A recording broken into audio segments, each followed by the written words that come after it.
It's official. Zen Rodgers is now Broadway Zen, and the Rams are zeroing in on this year's draft. This is RamView.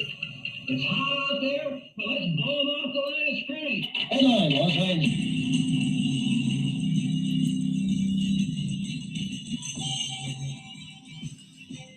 Live from the Ram Cave, I'm Joe Terosian, and this is RamView, the April 24th, 2023 edition, brought to you by Kistler Law Firm. Injured in an auto accident?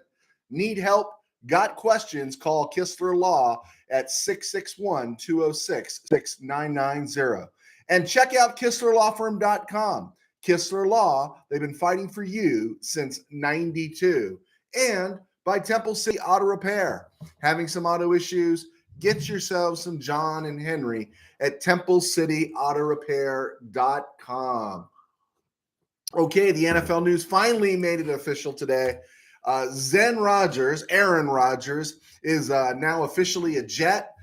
Green Bay gets the number 13 pick this year, the number 42 pick this year, and the number 207 pick this year. And if Rodgers plays 65 snaps in the Big Apple, they also get a second round pick in 2024 if he plays 65% of the team's snaps.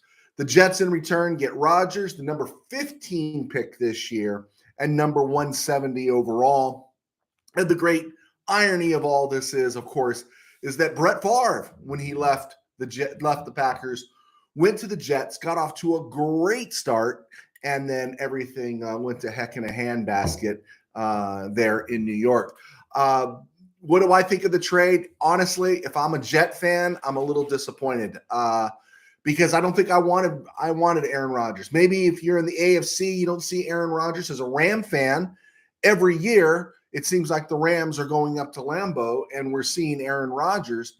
And I see a guy that's a good quarterback now. I don't see the guy that was ripping off those playoff wins in places like Atlanta and Dallas a few years ago. I do like him as a quarterback. I just don't like him at this point in his career as a quarterback. And I think the Jets are going to regret it. I would have held on to my picks. I would have rolled the dice to see if the newly how would you say this? The newly canceled CJ Stroud, and not canceled because he did anything, but his S2 score came out and everyone's down on CJ Stroud, and there are some projections of him dropping into the teens of the first round. Well, if I'm the Jets and I can get CJ Stroud at 13, or I can get Will Levis at 13, and the real question would be not Anthony Richardson, but if I could get my hands on Hendon Hooker at 13, then I don't blow my budget. I get another shot at the apple for a quarterback after blowing it last year. And I get to find out, right? And my team stays relevant because I'm not paying outrageous money to a quarterback that just there's a lot of indifference to Aaron Rodgers, and you just don't know what you're going to get. And I would have gone for the unknown. I think it is very Jet-like to make one of those big moves. Neil O'Donnell, Boomer Esiason, right? They make these moves all the time. Brett Favre, they do these things thinking they're going to recapture some magic. And I don't know if it's going to be the Broadway Zen show there in New York, but it's happened finally. And now the Jordan Love era begins in Green Bay. And that's good for the Packers, right? They may not be that overwhelming contender, but you needed to move on from Rodgers and just his attitude every year of holding everybody hostage. And you don't need to pay that 50 to 60 million to keep this guy. Move on, right? And find out what you got in Jordan Love. And it's a tough call, but they got good management and they should be okay. All right, as we move on to the NFL stuff, latest mock drafts are showing all sorts of things. Like we said, the scores came out on those S2 exams. And while Bryce Young scored very high, what's his name? CJ Stroud, his stock is falling, faster than Disney's, right? And so he's it's interesting. And I don't get it because honestly, I think if there's a quarterback in this draft that I would want if I had a top 10 pick, it would be Stroud. I got a guy who's played in the Big Ten, who has seen big stadiums. He's got all the athletic qualities. Now they're taking shots at his arm's not the strongest arm, right?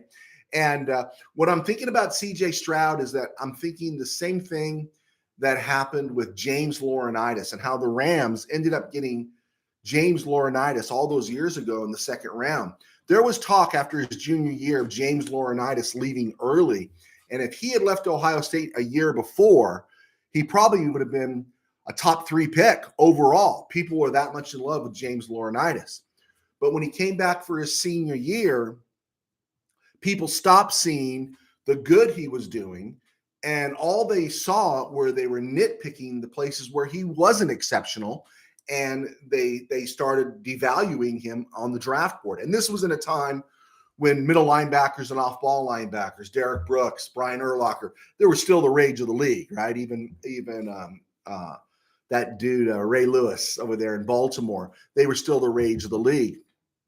And so Laurinaitis fell to the Rams in the second round. He had a really nice career for the Rams. He wasn't spectacular, but he was great. He was good. We really liked him. Of all the draft picks in that era, he's one of the top 5 that actually stuck and made a difference. But I think what's happening is something similar to Stroud, is that they're looking at him and looking at him and looking at him. And, it's because all the receivers, are so great at Ohio State, which they are. The talent's not that great in the Big Ten, which it's pretty good in the Big Ten. You might not be facing top flight defensive backs in the Big Ten, but you know what you're facing in the Big Ten? Top flight edge rushers and guys coming after you to get you.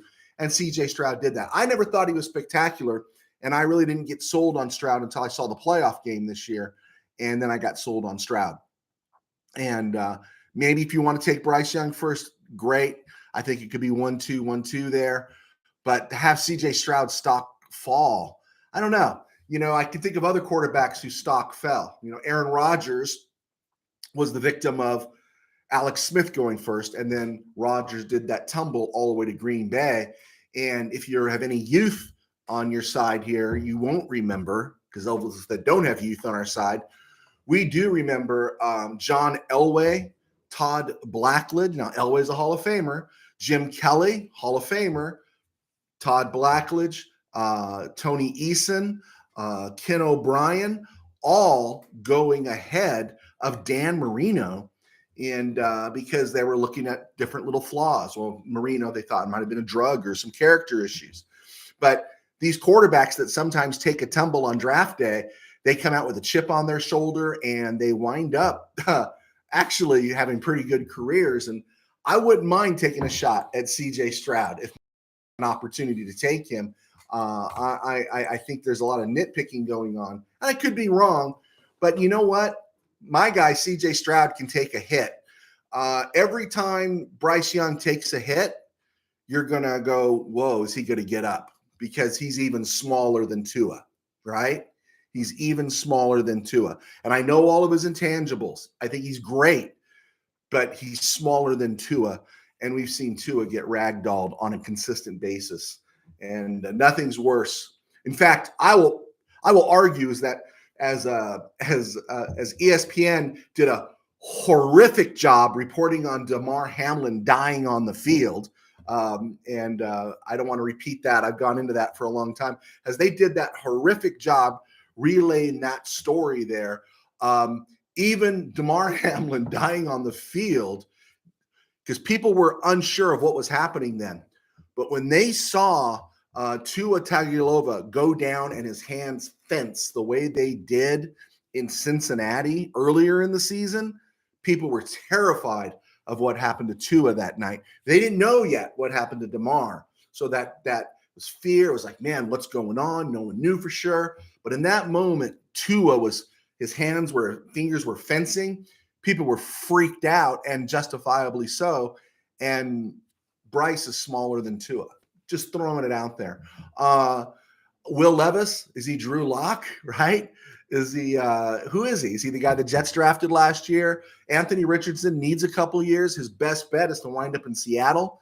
And Hendon Hooker, do you think the only thing about Hendon Hooker is that he's going to need time to make sure that knee is healthy? But there is still a bit of a roll of the dice with Hendon Hooker. And I don't get Stroud's stock falling, but if it does fall, man, I think somebody might be really happy. And could you see a team like New England, if Stroud fell all the way to 14, saying, you know what? Yeah, we like Mac, but Stroud, let's go with Stroud. Anyway, the other thing about the draft that we're noticing here as we hit the 10-minute mark is players that are climbing into the first round that were nowhere near the first round in the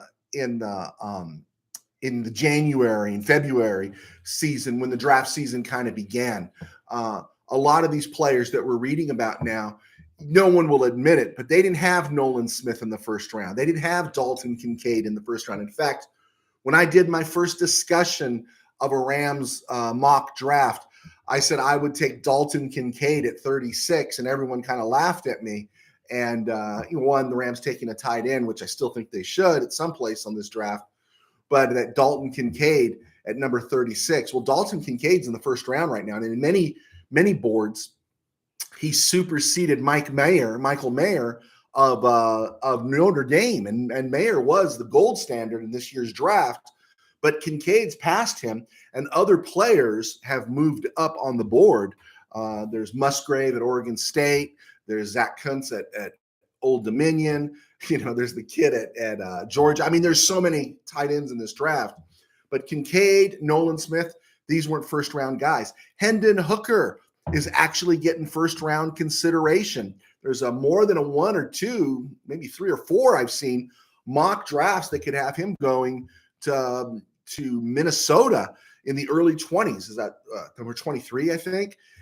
Because it's Kirk Cousins last year, and Hooker could have a year to develop. A mature player comes in as a possible replacement. Bijan Robinson was projected into the second round because everyone devalues running backs. But when you look at these teams like Philly and others, that Robinson could be the crowning piece, he's moved as high as into the top 10, even the top 9. I've seen him go as high as, I think, 8 to Atlanta. And Bijan Robinson wasn't, because of his position, wasn't being considered a top 10 player. Kalijah Kancey, right? Soon as people put the Pittsburgh Aaron Donald thing together, all of a sudden Kalijah Kancey went from a 40th overall to mid first round to late first round, right? Will McDonald IV, Iowa State. Felix Anudike-Uzomah from Kansas State. He's another one. These are these borderline late first round guys that were fully second round guys when the draft season began. And I share this because it'll be interesting to watch the board to see what players drop into the second round, because every time a player moves into the first round, other players have to move out, right? There's only room for 30 picks this year. There's usually 32, but we know the Dolphins lost their pick. Steelers picked 32 on Friday. So the draft ends at 31 with KC. And so there's a lot of talent that's going to drop into the second round because of the push. And so it will be interesting to see what'll take place. Where do the Rams go? What do we see with the Rams? This is what cracks me up, is that this is why you need, well, I like to think you need to listen to RamView, but this is why you need to listen to local. No, dude, CJ Stroud. I just got this text here. Dwayne Bark. CJ Stroud is Jamarcus Russell? I don't think so. Don't even lay that one on me. Oh, my goodness. An intelligent Ram fan suggesting that CJ Stroud is Jamarcus Russell. Anyway, let me keep going here. Anybody, this is why you should listen to local Ram podcasts and not necessarily the national guys.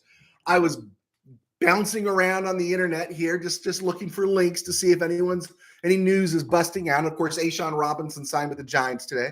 We'll talk about that. But Peter King at NBC Sports, Mr. Peter King, who 10 years ago says, I will not call them the Redskins. Mr. I know everything, and I'm so self-righteous, and I'm going to look down on all of you. Mr. KBM. He released his final mock draft, and he shared that He believes the Rams are looking to trade back to accumulate more picks, ideally finishing with 6 in the top 150. Duh. First, it's Les Snead. He trades back. Second, we've all been talking about that for over a month, that the Rams will likely trade back. And then Peter King, new revelation. I can't stand these guys that parachute in and then pick up the work that other people have been doing. Oh, I'm sorry, Mr. Barker. That was a question. No, I don't think he's Jamarcus Russell. I apologize. I came after you kind of hard. Sorry, I shouldn't be cruel. When I get live viewers, I should be pretty nice. But it really bugs me about the national guys parachuting in when the local guys, Mark at Rams Up and Rams Brothers and Rams Talk, everyone's had this discussion already, and they parachute in like it's some new thought. Yes, the Rams picking at 36 do have a lot of holes in their roster, and it does seem like they will be trading back. You know, we don't know, because you never really know what the Rams are going to do in the McSnead era, but they should be trading back. It makes sense, because maybe you're not going to get all the guys you want right now to plug all your holes, but it's very apparent the Rams are going to have 11 to 12 draft picks next year. It's also very apparent, you know, they're going to have between 72, 74 million in cap space next year. And that's without really seeing how much the cap space goes up, right? So the Rams are going to have all this cap space next year. They're going to have all draft pick in every round. And so I'm just looking at what this draft is going to be, is that I could see them trading back, accumulating picks. You know, they got 11 picks, accumulating maybe 13 or 14 picks, and trying to get as many as you can in the top 150, and filling out this roster that's only got 45 players under contract, and rebuild that depth that's gone now. All those players, they were developed. Well, they developed, and now they've all moved on to second contracts, and so it will be interesting to see what they do. But it's no great revelation that the Rams could be trading back. In fact, I'm going to probably release it Wednesday. I guarantee you, I'm going to be trading back as often as I can to get as many picks as possible. So, yes, Russell did have all the size and all the tools coming out of LSU, but I think this is Mr. Barker here contacting me, doing my live show for me. All right. I think C.J. Stroud's a much more accomplished passer. He's got 2 full seasons under his belt. I think he's had better coaching under his belt. And I don't think he's dependent strictly on physical talent, where I think he understands the game, where I think Jamarcus Russell was. You know, also Jamarcus loved the purple drink, I think, and stuff. But I'll tell you what, Barker, if he flames out, I will give you full credit and such. And in fact, Dwayne, you're a big Ram fan. You're a big football fan. Tell me who you think should be the top quarterbacks that go in this draft, in what order. Would you put Hendon Hooker in the first round? Man, this is pretty cool. I got live interaction on my show for those of you on Spotify that listen to this later. Okay, real quick here. News broke. NFL players were busted for gambling this weekend. Nothing major, but I thought it was ironic that Lions wide receiver Jameson Williams was one of them that got popped. And it reminded me of something I learned early, was Lions legend Alex Karras was suspended in the 1963 season for having some connections at his bar with gambling that was going on. And that same year in 63, Rozelle also suspended Packer legend Paul Hornung. But I thought it was interesting. You know, 63, it was a Lion. 2023, it's another Lion. Interesting stuff. Hey, S.A. Bob from Santa Ana gave me this cool gift. I thought this was kind of cool. These are those football helmets you used to put your quarter in the machine to collect. And I got the full collection here. I used to love these. I still do. I'm trying to debate whether I want to take it out or not and decide how I want to display it. But I want to thank S.A. Bob down in Santa Ana for giving that to me. My name is Joe Terosian. I was a sports writer for 21 years. I was one of the founding members at Mid Valley Sports with Mr. Barker here, who is online with us, and him and Tim Peterson. I left. They cover the NFL. They cover the Chargers. They're actually in the room with the Chargers. I do RamView, and I also write books. After 21 years as a sports writer, I write books now, and you can find those books on Amazon. And just type in my name, Joe Terosian, Torosian. I've written 2 high school football novels. You can check those out. They've been well received. Also, I've written some Christian work, Christian fiction, dystopian. I think Walking Dead meets Christianity. And I do that because my day job is I pastor a small church in Burbank Faith Nazarene. It's right here online at Burbank Faith Virtual. There's a website, Burbank Faith Virtual, and there's a channel right here on YouTube that you could check us out at Burbank Faith Virtual. And that's my day job, and this is how I supplement my income. I am pretty blessed. Okay, I think we got the commercial in. All right. All right, Mr. Barker gave me an answer. He's not sold on any of the quarterbacks. Not sold on Bryce Young either. Thank you for that. There's some honesty there. And of course, who wouldn't want Caleb Williams or the Drake from North Carolina absolutely next year? Although I did hear somebody project Penix. Is it William Penix? Penix, the kid Penix from Washington, project him above Drake May. And I guess we can get into that when times slow down after the draft. All right, born on this date in 1933, former Rams starting center Art Hunter. He passed away in 2009. Interesting about Art Hunter, he was the last legitimate starting center for the Rams. He started from 1960 to 1964. By 65, his career was just about over, and he was replaced. And in 1965, Ken Iman became the Rams center for the next 10 seasons. Art Hunter was the last significant starter at center for Ken Iman, Rich Saul, Doug Smith, and that fantastic run by the Rams. Remembering Art Hunter, Notre Dame alum on this day. Also born on this day in 1938, wide receiver Carroll Dale. I saw Carroll Dale play for the Vikings in 1973, saw him play against the Rams. He turns 85 today. What I didn't know until I got older is that Dale was taken 8th round, 86 overall by the Rams in the 1960 draft. He had good speed, good size, and he ended up in 3 Pro Bowls. He won 3 titles, 1 NFL title, 2 Super Bowls, and appeared in a 3rd Super Bowl his final year with the Vikings in 73. And he did none of that with the Rams because the Rams dealt him in 65 to the Packers for an aging linebacker and a 5th round draft pick, and neither of them really did anything for the Rams. Dale went on to catch 438 passes in the NFL. Pretty good in the 1960s, and 52 touchdowns. And of course, he won 2 Super Bowl rings with the Packers, including an NFL title, and went to a Super Bowl with the Vikings. Carroll Dale turns 85 today. And also on this date in 1954, Vince Ferragamo was born. Ferragamo is 69 today. Remember Pretty Boy Vince? Pretty Boy Vince is 69. That just blows me away that this dude is that old. And it's right. If Eddie Brown doesn't blow coverage, if sees Waddy in the end zone in Super Bowl 14, how is Ferragamo remembered, right?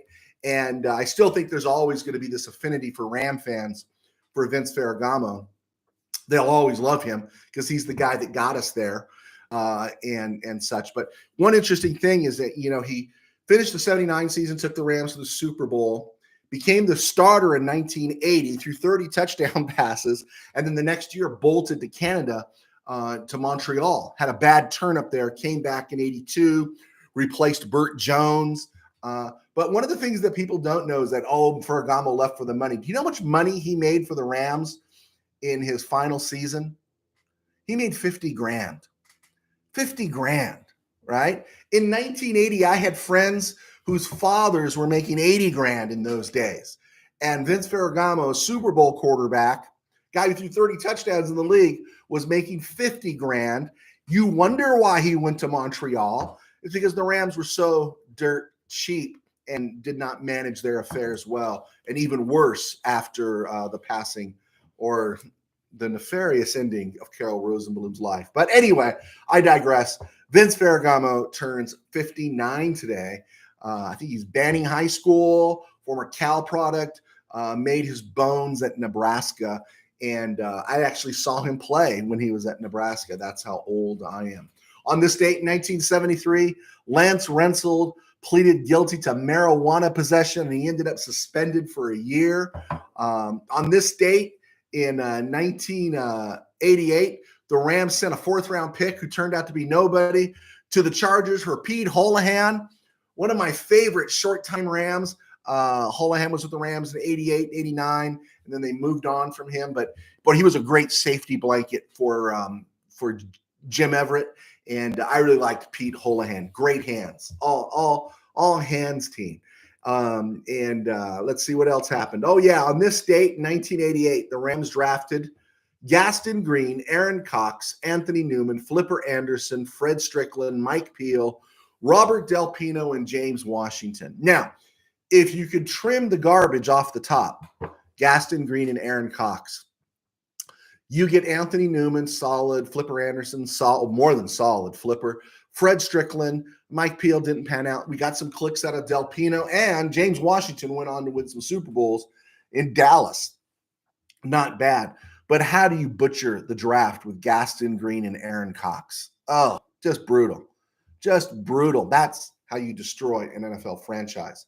But wait, there's more. On this date in 1994, the Rams messed up their franchise even more. They had the 5th overall pick, and they traded it to Indy to move back to number 7. Okay, they picked up a 3rd rounder, moved back. Okay, that's a nice deal. But then the 49ers came and offered them the 15th overall, a 2nd rounder, and a 3rd rounder to move up to number 7.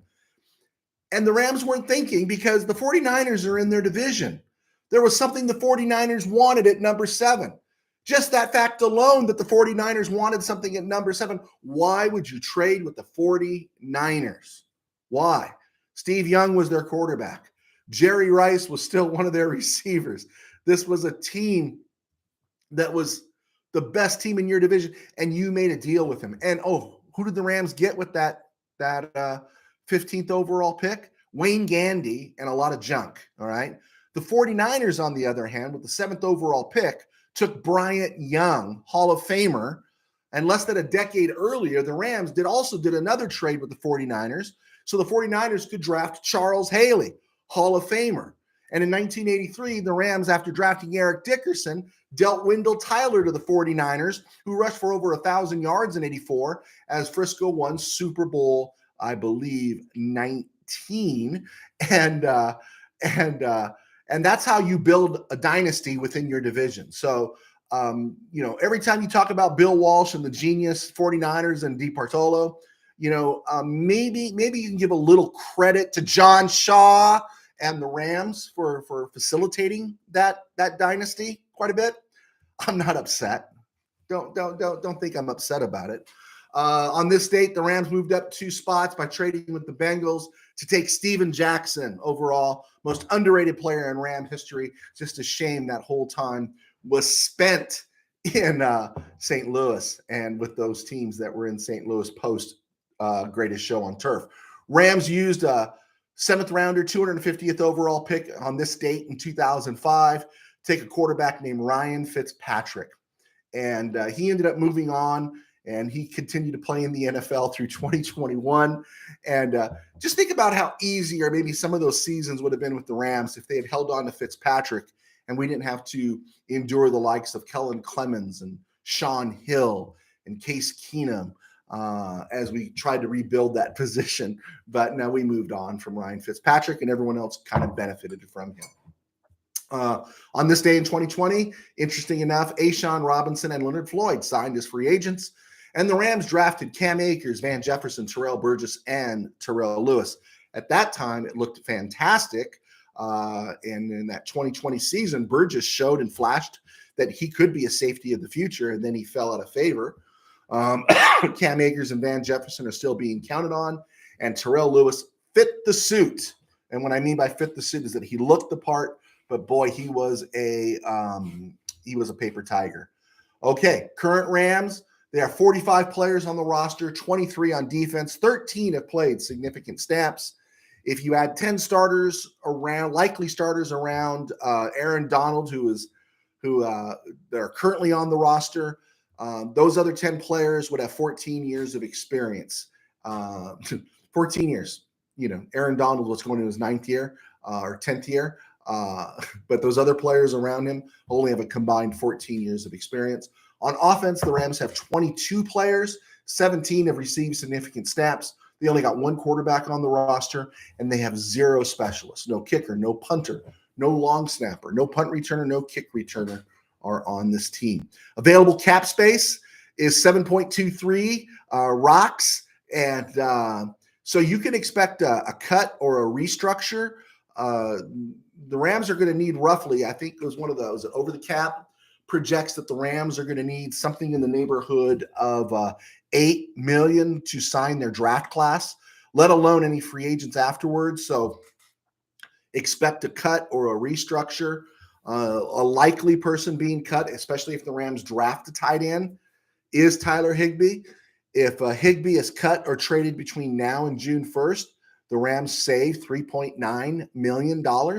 After June 1st, they can spread out his dead cap hit and save 6.7 rocks this year.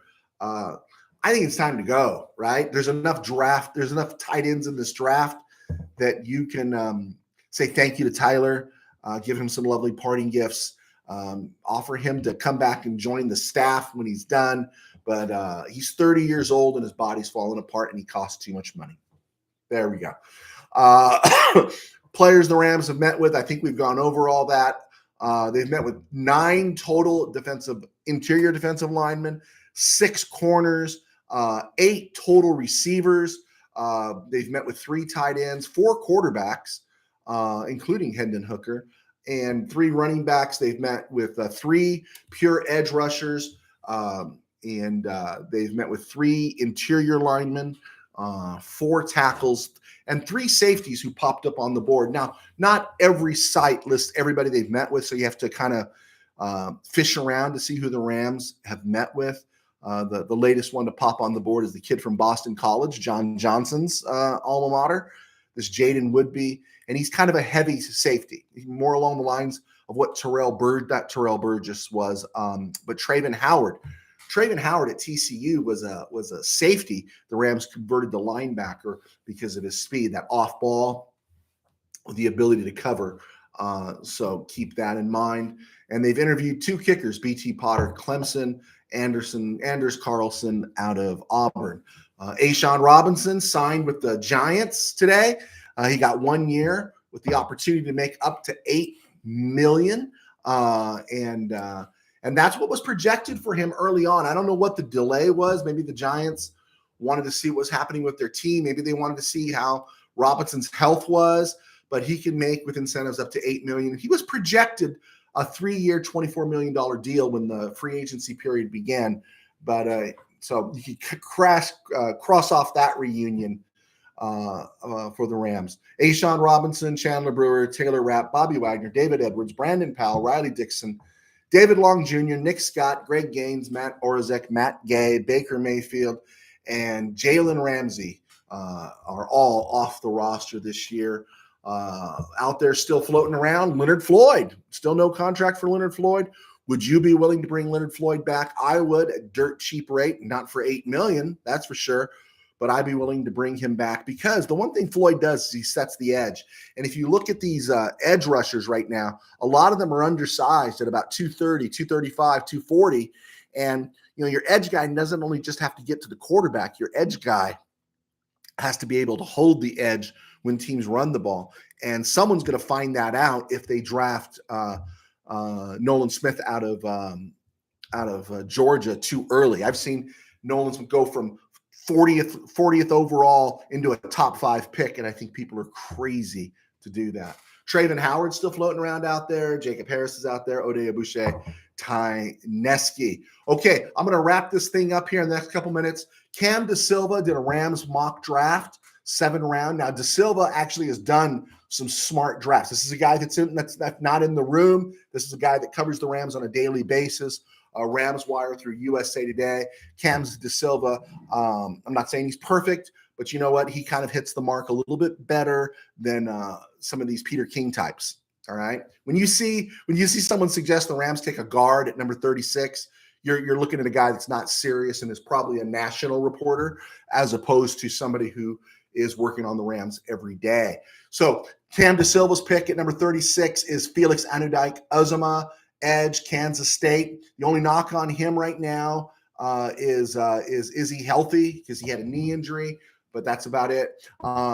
At 69, he has the Rams taking, Cam De Silva has the Rams taking Tennessee wide receiver Cedric Tillman.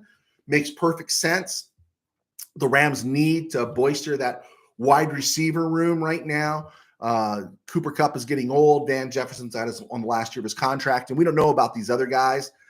Cedric Tillman, you also want to keep an eye on Nathan Dell. 3rd round, 77 overall, Darius Rush, cornerback, South Carolina, played alongside Cam Smith down there. Yeah, Darius Rush, that's a good call. Really good call. And then De Silva did a trade where he sent picks 167 and 191 to the Giants for 128. And with the 128th pick, he took Zach Kuntz, tight end out of Old Dominion. And that's a sweet spot. That's right where they should have taken him. He did a good job there. Pick 171. These are all 5th-round picks. John Gaines, UCLA guard. Vilame Fehoko, edge. Iowa State. Makes sense. Rams are always taking a safety. At 189, he went Dorian Thompson Robinson, quarterback, UCLA. That's the only one I disagree with. I'm not a DTR fan. I'd rather dance with the Clayton Tune or maybe Aiden O'Connell before I go with DTR. But I digress. In the 7th round, he has the Rams taking defensive tackle out of Toledo, DeJuan Johnson. That is one position that you might want to think about the Rams drafting higher along the defensive front, the interior defensive line. But he has the Rams taking Johnson at number 223. And then at number 234, Travis Dye, running back, USC. And that's the first time I've seen Dye in about a month. Some of the earlier mocks had Travis Dye, and I wouldn't be against that. About the only thing I would disagree with in this draft, and I don't know where you do it. I don't know if you do it in the 5th round or how you do it, because Rams need an edge. Rams need a wide receiver. Rams need a corner. Rams could use a tight end. Is the Rams also need an interior defensive lineman. And that would be interesting to see how that plays out. Okay, cool. I think we got this show in, and it was a stone griff, and we're really happy to get this in after missing on Friday. I was a bit under the weather, so we are going to do probably a special show at some point this week, talking Rams football and the NFL draft. I got to slip one in. I didn't do one on Friday, so I feel like I owe an extra one. Thank you so much for the support. We picked up new listeners this week. Dwayne, thank you for watching us all afternoon. And whoever else is out there watching us, say hi. I'll say hi to you. I want to say thanks to S.A. Bob in Santa Ana for the football helmets. And we will be talking to you very, very soon. Hit like, hit share, hit subscribe, post this link in all places here and beyond. God bless. Take care. We will see you soon. I'm Joe Tarosian, and this was RamView.